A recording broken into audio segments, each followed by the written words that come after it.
President Trump's endorsement will be incredibly important because people want his agenda passed. I want his agenda passed, and I couldn't be more honored that he has given me his endorsement and full support. That is Luther Strange. All eyes in the state of Alabama today. Voters head to the poll for a special Republican primary. The vacant seat left by Attorney General Jeff Sessions is now up for grabs. And with this race testing the reach of the president, the reach of Senate Majority Leader Mitch McConnell, who both have endorsed Luther Strange. My guest now, President of the Senate Leadership Fund and former Chief of Staff to Mitch McConnell, Stephen Law, in studio. And nice to see you. Nice to see you, too. What do you think this election means right now, not knowing clearly the outcome? Well, obviously, the election result will tell us a lot. Right now, we're just guessing, obviously, but I think it's going to be a major test of the power of Donald Trump's endorsement. He came in somewhat late, endorsed Luther Strange at a point where Luther Strange was well behind Roy Moore.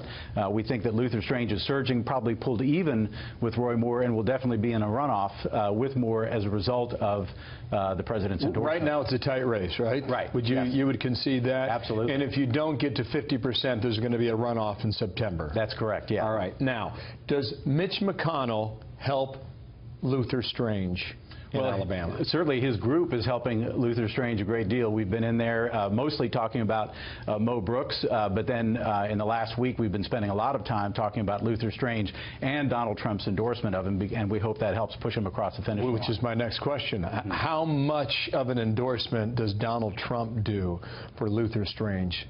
Well, if Alabama voters know about it, and I think they're going to know about it, both with our advertising and with what the president is doing himself, it's a huge impact. Donald Trump is very popular in the South. In Alabama, in our last poll, Donald Trump had an 85% approval rating among primary voters, so I'd say he packs a big wallop in that state. Here's where things get a little confusing, and I don't want to say squishy, but maybe squishy too politically as well.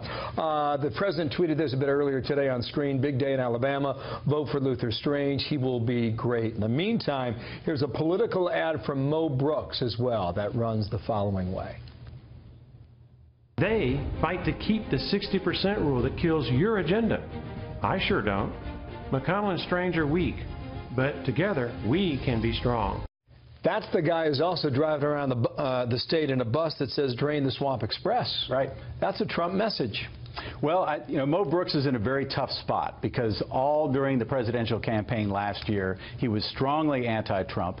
He's been anti-Trump at different points of this campaign as well, and that's a really tough problem that Mo Brooks has. So the only thing that he can do is to go after Senator McConnell. We think that it's not going to play. We think that that's not a message that will resonate with Alabama voters. They're going to be very interested in who their president supports and the fact that Luther Strange is on the president's side. Things get even murkier now. Mark Levin, a radio host, tweeted the following. Here's hoping Mo Brooks supporters in Alabama turn out in large numbers to vote today to defeat McConnell's lapdog, Luther Strange. How are Republican voters expected to understand this? Well, I think voters sort it out. They almost always do in every election, and they usually kind of look at the most critical issues that matter to them. They care about their president. They care about who he supports and who supports him, and that's Luther Strange.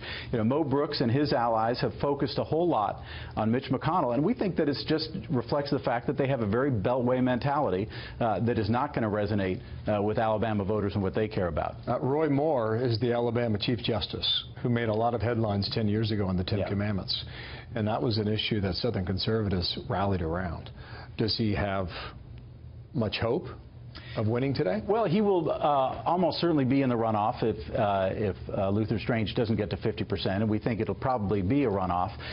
He's not currently the Chief Justice. He lost his job. He's actually lost it twice. But you're right. He does have a base of support that is significant in the state, but we also think that he's probably hit a ceiling.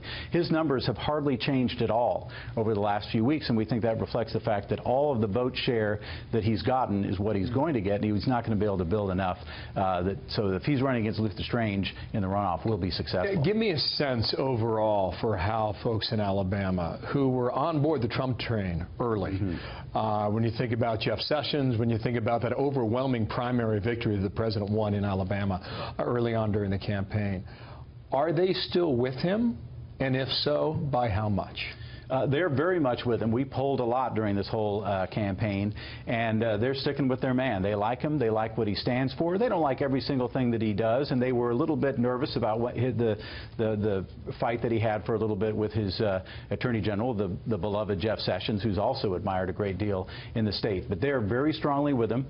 They like the fact that Luther Strange was consistently with him all throughout, and they really don't like the fact that Mo Brooks was a fair-weather friend. In fact, mostly an enemy, and that has only recently tried to ally himself with If Mo you've Brooks, polled on this, then just to nail down a number, if they Yeah. were 90% before with him, what are they now with him? Yeah, no, they're between 85 and 90% are supportive of him among Republican primary voters. We didn't test the whole state, but among Republican primary voters, they're standing with Trump. We shall see. They're voting in Alabama. Stephen Law, thank you for your time. Thanks so. Great to see you in person. Great all right? to see you too.